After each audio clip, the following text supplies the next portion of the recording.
নমস্কাৰ, good evening guys. কি খবৰ? সকলোৱে নিশ্চয় ভালে আছে আৰু ঘৰতে আছে। ভালে থাকক, কুশলে থাকক, সেইটোৱে কামনা কৰোঁ, সেইটোৱে প্ৰাৰ্থনা কৰোঁ ভগৱানৰ ওচৰত। আৰু আজি বহু দিনৰ বিৰতিৰ মূৰত আপোনালোকৰ মাজলৈ পুনৰ আহিছোঁ এটা বিশেষ টপিকৰ ওপৰত আলোচনা কৰোঁ বুলি আপোনালোকৰ সৈতে। তেন্তে ভিডিঅ'টোলৈ আগবাঢ়ো ব'লক। আচলতে আমি আমাৰ অসমীয়া মানুহখিনিয়ে যদিও বা ইংৰাজী মাধ্যমত আমাৰ সন্তানক, আমাৰ ল'ৰা ছোৱালীক পঢ়াবলৈ বিচাৰোঁ, কিন্তু ইংৰাজী কোৱাৰ ক্ষেত্ৰত আমি কিমান গুৰুত্ব দিওঁ। ঘৰতে সিহঁতৰ লগত আমি কিমান ইংলিছত কথা পাতোঁ। কিছুমান সৰু সৰু ৱৰ্ডটো আমি প্ৰায়ে ব্যৱহাৰ কৰি থাকোঁ। যদি সেই সৰু সৰু ৱৰ্ডবোৰৰ লগত যদি সৰু সৰু কিছুমান চেণ্টেঞ্চ আমি সৰুৰে পৰা সিহঁতৰ লগত ক'বলৈ আৰম্ভ কৰোঁ, তেন্তে সিহঁতৰ ইংৰাজী শিকাৰ ক্ষেত্ৰত বা কোৱাৰ ক্ষেত্ৰত অকণো সংকোচ নাথাকিব।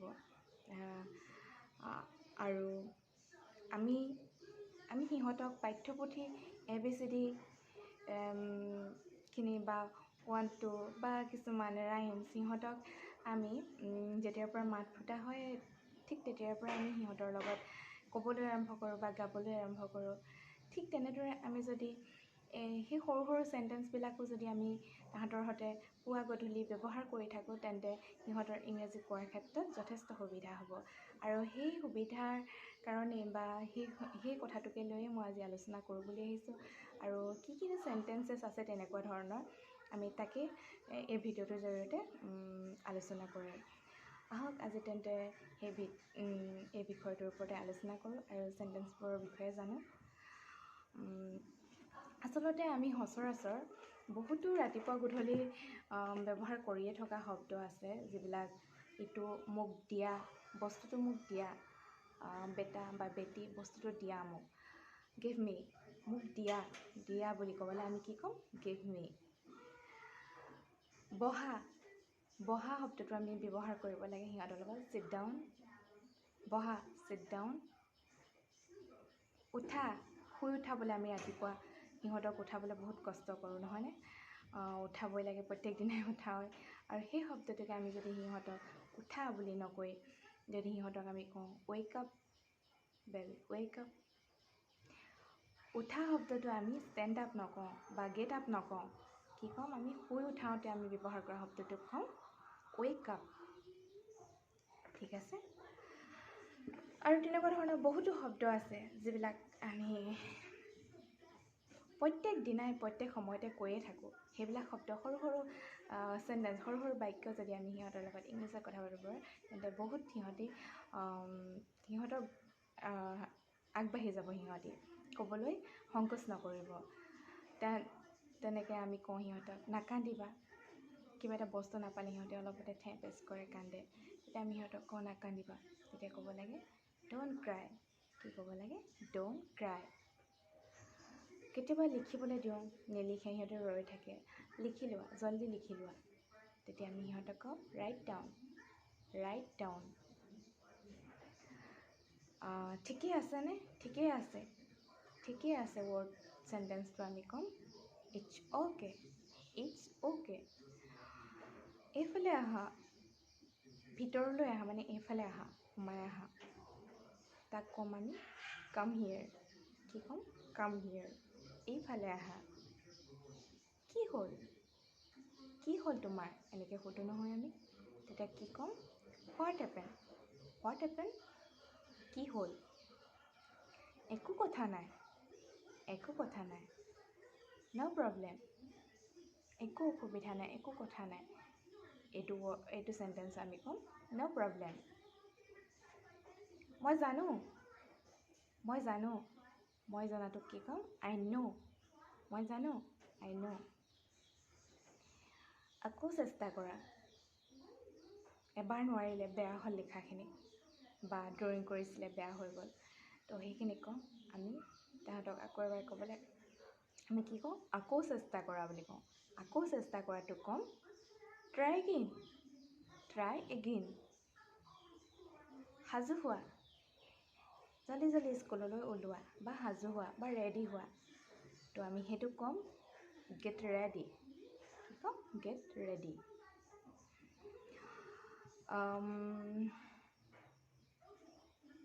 আৰু কিবা? আৰু কিবা anything else হাঁহি থাকা keep smiling এইটো আকৌ কোৱা এবাৰ কৈ গ'ল কিন্তু আকৌ এবাৰ ক'বলৈ আমি সিহঁতক ক'ম এইটো আকৌ কোৱা repeat it মনে মনে থাকা বা শান্ত হোৱা যিটোক আমি কওঁ be quiet ডাঙৰকৈ কোৱা speak loudly ডাঙৰকৈ কোৱা to come speak loudly বিশ্বাস কৰা মোক বিশ্বাস কৰা কি ক'ম আমি তাহাঁতক believe me বিশেষ কিবা কথা আছে বিশেষ কিবা এইটোক আমি কি কওঁ anything special ঘূৰি যোৱা তুমি ঘূৰি যোৱা এইটো কওঁ আমি কি go back ঘূৰি যোৱা আমি এইটো কওঁ go back একো কথা নাই nothing else একো কথা নাই এইটো কওঁ nothing else কেতিয়াও নহয় never কেতিয়াও নহয় never এইটো খোৱা কিবা এটা খাবলৈ দি কওঁ এইটো খোৱা eat it লাহেকৈ যোৱা বা লাহে যোৱা সেইটো কওঁ walk slowly যোৱা আৰু খেলা go and play যোৱা আৰু খেলা go and play আৰু আছে এনেকুৱা ধৰণৰ sentences যিবিলাক আমি প্ৰত্যেক সময়তে ব্যৱহাৰ কৰিয়ে থাকোঁ পুৱা গধূলি যেতিয়াই নহওক এই সেন্টেন্সবিলাক যদি আমি তাহাঁতক অসমীয়া নকৈ বা আমি যিয়ে ভাষা নকওঁ বেংগলীয়ে নকওঁ বা হিন্দীয়ে নকওঁ বা যিয়ে নকওঁ তাহাঁতক সেই নিজৰ ভাষাটোত নকৈ যদি আমি ইংলিছ শিকাবলৈ যদি বিচাৰোঁ ইংলিছতে যদি কথা পাতোঁ তেতিয়াহ'লে বেছি সুবিধা হয় নহয় জানো গতিকে তাহাঁতক আমি কওঁ ধৈৰ্য ধৰা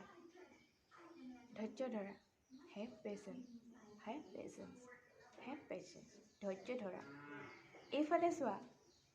এইফালে চোৱা look here এইফালে চোৱা বুলি কৈছোঁ মোৰ ফালে চোৱা বুলি কোৱা নাই এইফালে চোৱাটো কয় look here মোৰ ফালে চোৱা look at me মোৰ ফালে চোৱা look at me মোৰ কথা শুনা listen to me মোৰ কথা শুনা listen to me জলদি কৰা সোনকালে কৰা এইটো কি কওঁ আমি hurry up বুলি কওঁ যিটো let's hurry বা hurry up থিয় হোৱা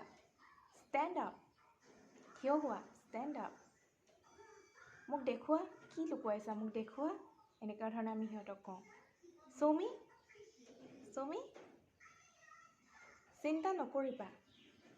চিন্তা নকৰিবা